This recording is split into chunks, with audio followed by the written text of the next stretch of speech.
خود آگاہ و خدا مست، یہ مذہب ملا و جمادات و نباتات۔ علامہ اقبال۔ گیلانی صاحب نے سادہ اور حسین نثر میں اپنے احساسات کرتاس ابیض پر رکھے ہیں۔ زمانی اور منطقی ترتیب کو چھوڑ کر انہوں نے جو دلنشین اسلوب اختیار کیا ہے، اس میں ایک واقعہ دوسرے واقعے کو جنم دیتا ہے اور ہر موضوع دوسرے موضوع سے سبقت لینے کے لیے دوڑتا چلا آتا ہے۔ یہ ایک متاثر کن اسلوب ہے جس سے کوئی بوریت نہیں ہوتی۔ اب تک گیلانی صاحب کی لکھی درجنوں کتابیں منظر عام پر آئی ہے، لیکن وثوق کے ساتھ کہا جا سکتا ہے کہ یہ کتاب منفرد نوعیت اور امتیازی شان کی ہے۔ ویسے بھی گیلانی صاحب کی ہر تحریر ناشرین اور قارئین کے لیے پرکشش ہوتی ہے، لیکن اس پایا کی کتاب جس کے اور بھی اقساط شائع ہوں گے انشاءاللہ ہاتھوں ہاتھ بکے گی، اس میں مجھے ذرہ بھی شک اور شبہ نہیں۔ میری اللہ تعالیٰ سے دعا ہے کہ وہ اس مرد حق کو اپنے حفظ و امان میں رکھے اور انہیں اپنی سوانح حیات مکمل کرنے کی توفیق دے۔ ای دعا از من و از جملہ جہان آمین باد۔ حسن زینہ گیری، سوپور، کشمیر، 4 جنوری 2011۔ تقریض۔ قائد محترم سید علی گیلانی کے سوانح حیات کا پیش لفظ لکھنا میرے لیے عین سعادت ہے۔ ہر کشمیری کی مانند میرے دل میں بھی ان کے تئیں عقیدت کے جذبات موجزن ہیں۔ ان کی سوانح حیات کا جائزہ بہرحال تنقیدی ہوگا، یہ مانتے ہوئے کہ تنقیدی جائزہ کسی بھی ادبی کوشش اور کاوش کی اہمیت و افادیت کی کاہش کے بجائے افزائش کا سبب بنتا ہے۔ کسی بھی تحریر کے تاریک گوشوں کو ابارنے سے روشن گوشے نمایاں تر ہو جاتے ہیں، اور انجام کار اگر تحریر میں جان ہو تو تاریک گوشے روشن گوشوں کی روشنائی میں حرف غلط کی طرح مٹ جاتے ہیں۔ کشمیر کی رہبری کے صف میں آج تک جو بھی سامنے آیا، شاذ و نادر ہی انہوں نے اپنی یادداشت مرتب کی تاکہ اس زمانے کی قلمی عکاسی ہو سکے جب انہیں عوامی رہبری کا بوجھ سنبھالنا پڑا۔ ثانیاً ان کے اپنے رول کا ذکر بھی سامنے آئے۔ مرحوم شیخ محمد عبداللہ نے آتش چنار تب رقم فرمائی جب وہ اپنے اقتدار کے دور ثانی میں سرکار چلانے اور سیاسی جمیلوں میں اس حد تک الجھے ہوئے تھے کہ سوانح حیات مرتب کرنے کے لیے جس آسائش فکری کی ضرورت رہتی ہے وہ انہیں میسر نہیں تھی، اور ایسے میں ان کی سوانح حیات کے 100 افسانے بن گئے۔ قید و بند کی طویل زندگی میں انہیں یہ خیال نہیں آیا۔ آج بھی دور بابری، اکبری اور جہانگیری کو ہم تزک یعنی ترک کی زبان میں سوانے، بابری و جہانگیری یا اکبر نامے میں پڑھتے ہیں۔ ان بادشاہوں نے اپنے ادوار کے واقعات کو قلم بند کرنا وظیفہ منصبی مانا۔ ہمیں گیلانی صاحب کے فرزند نسبتی سید افتخار گیلانی کا مرہون منت رہنا پڑے گا، جنہوں نے انہیں یہ قومی فریضہ ادا کرنے کی شہ دی۔ چند سال پہلے جب میں نے دیار غیر میں بسی اقامت کے بعد مطبوعات کے لیے لکھنا شروع کیا تو سوپور کی فرح پنڈت کے میرے ایک کالم پہ افتخار صاحب نے ایک انتہائی مثبت ای میل ارسال کیا اور ایک معروف جرنلسٹ کے مثبت تبصرے سے میرا حوصلہ بندھا۔ بس ان کا یہ احسان مجھے آج تک یاد ہے۔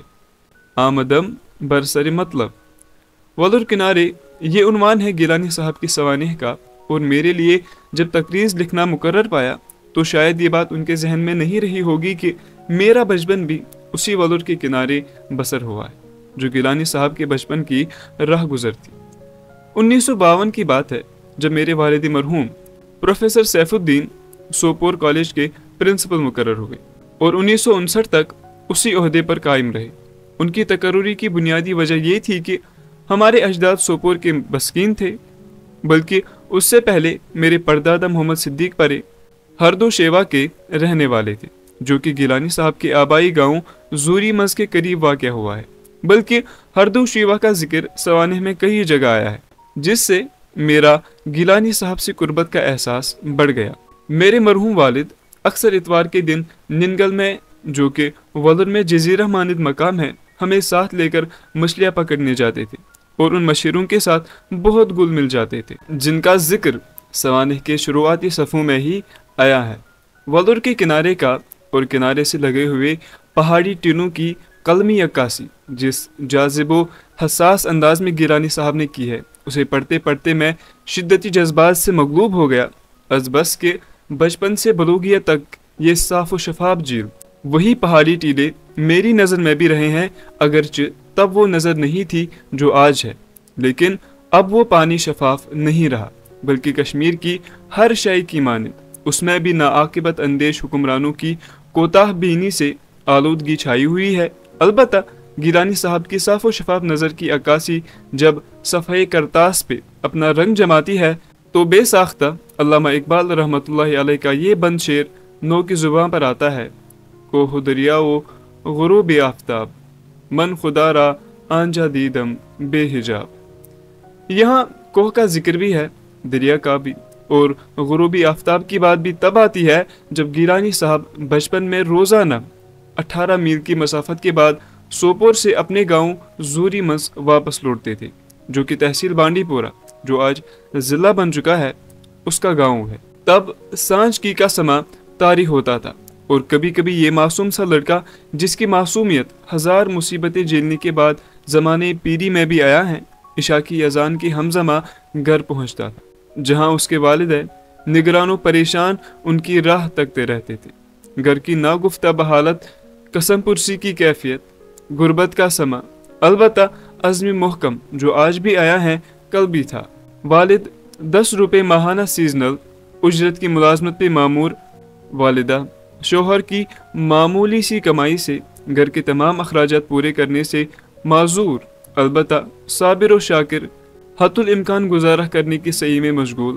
مولانا رومی کے کلام کی عکاس: علم و حکمت زائد از نان حلال، علم و حکمت زائد از نان حلال، عشق و رقت آید از نان حلال۔ گھر میں 2 وقت کی روٹی کے لالے پڑے ہوئے ہیں، لیکن اپنے حلال زادوں کو پڑھانے کی لگن میں والدین کچھ بھی کر گزرنے کو تیار ہوئے، اور ایسے میں روزانہ 18 میل کی وہ مسافت شروع ہوئی جس سے گیلانی صاحب جیسے نابغہ روزگار کی شخصیتی تراش شروع ہوئی، جس سے وہ تراشے ہوئے ہیرے بلکہ کندن کی چمک و دمک لیے کشمیر کے سیاسی افق پہ بمرور زماں چھا گئے۔ میں نے اپنے خاندان کی تفصیلات منشی محمد الدین فوق کی کتاب تاریخ اقوام کشمیر میں پائی، جنہوں نے ہمارے خاندان پری کی شروعات ہردو شیوا سے منسلک کی ہوئی ہے، اور ان کی تصانیف کا میں نے بھرپور مطالعہ بھی کیا ہے۔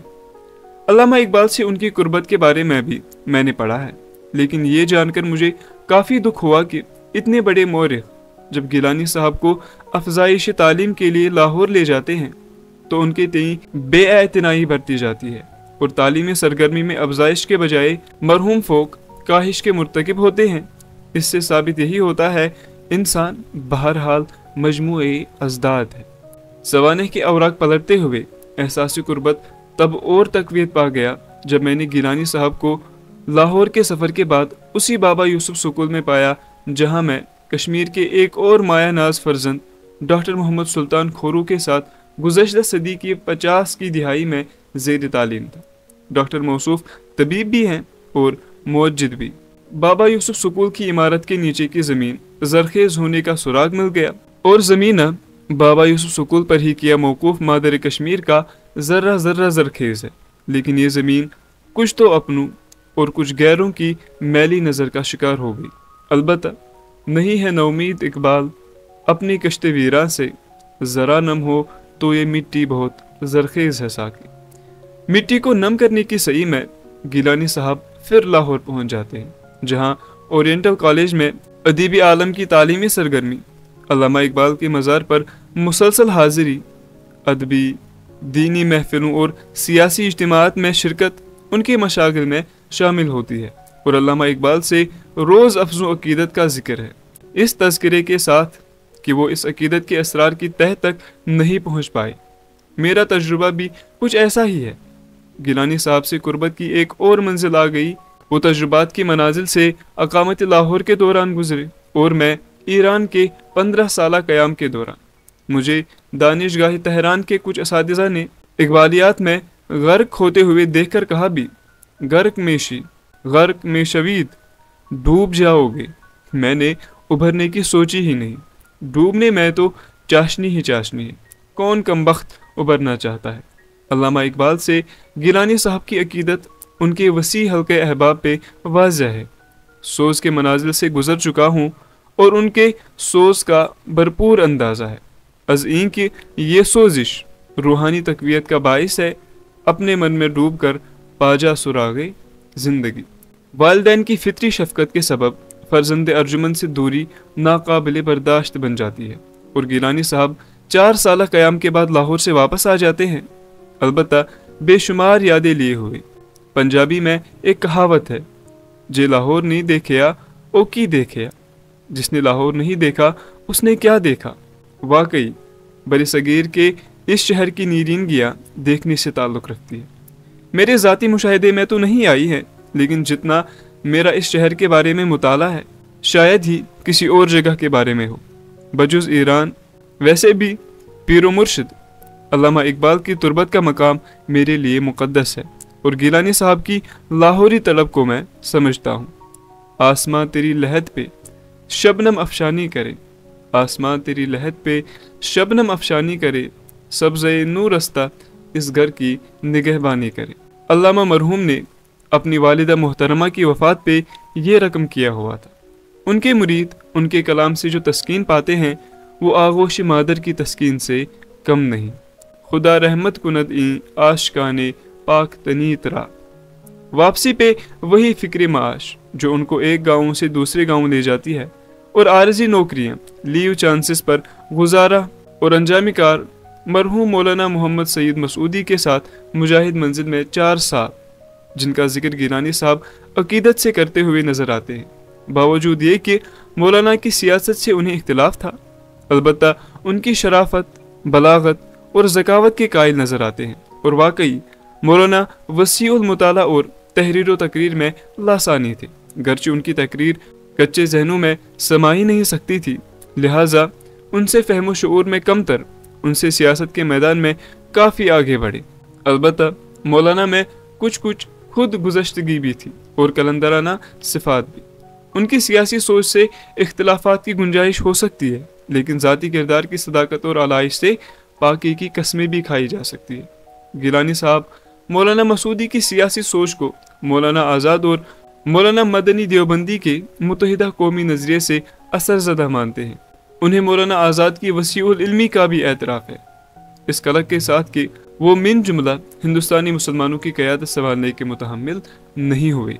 مولانا حسین احمد مدنی کے بارے میں علامہ اقبال کا فتویٰ تاریخی حیثیت رکھتا ہے، سرود سرمنبر کے ملت از وطن است، چبے خبر ز مقام محمد عربی است۔ سیاسی اختلافات کے باوجود جن کا گیلانی صاحب برملا مولانا مسعودی کے سامنے اظہار نہیں فرماتے، یہی ظاہر ہوتا ہے کہ انہیں مولانا کی عنایتوں کی قدر ہے۔ سائنسی طرز فکر رکھتے ہوئے بھی جہاں خرافات کے لیے کوئی جگہ نہیں، مجھے روحانیت پہ اعتقاد ہے۔ اور ایک روز جب گیلانی صاحب مولانا مسعودی سے پوچھ بیٹھتے ہیں کہ وہ اتنا کچھ ان کے لیے کیوں کر رہے ہیں، تو مولانا یہ فرماتے ہیں کہ قوم کے لیے کچھ کرو گے، البتہ انہیں بھی یہ توقع نہیں رہی ہوگی کہ وہ کچھ ہی نہیں بلکہ بہت کچھ اس بد نصیب قوم کے لیے کرنے پر کمر بستہ ہو جائیں گے۔ ماننا پڑے گا کہ مولانا مسعودی کی نظر نے ایک ہیرا ڈھونڈ لیا تھا جس کو وہ تراش رہے تھے، اور گیلانی صاحب کے تئیں ان کی نوازشوں کی خاطر کشمیری قوم ان کی مرہون منت رہے گی۔ مولانا کے شفیق سائے میں گیلانی صاحب نے لاہور کے باقی ماندہ تعلیمی مراحل طے کرنے شروع کیے۔ تب تک کشمیر یونیورسٹی کا قیام عمل میں آ چکا تھا، اور وہ منشی فاضل کی سند اسی دانشگاہ سے حاصل کرنے میں کامیاب ہوئی، اور مشرقی زبانوں خاص کر اردو پر دسترس حاصل کرنے کے بعد انہوں نے انگریزی کی جانب توجہ دی اور میٹرک کی تیاری شروع کی، اور پھر ایف اے کی تیاری کا ذکر ہے، اور یہ سب مولانا مسعودی کی تحریک پہ ہو رہا تھا۔ ہمزمہ انہیں مستقل ملازمت بھی مولانا مسعودی کی وساطت سے مل گئی۔ پہلی پوسٹنگ مجاہد منزل سے قریب ہی اور دوسری ہائی سکول ریناواری میں ہوئی، جہاں وہ سیف الدین قاری صاحب سے متعارف ہوئے۔ ابتدائی دنوں میں جماعتی زعما مجاہد منزل سے وابستہ سمجھ کے ان سے دوری اختیار کرتے ہیں، البتہ بمرور زمان ان پہ اعتبار قائم ہو جاتا ہے، اور وہ جماعتی جلسوں شاہ محلہ نواب بازار میں شرکت بھی فرماتے ہیں، اور جماعت اسلامی کے لٹریچر سے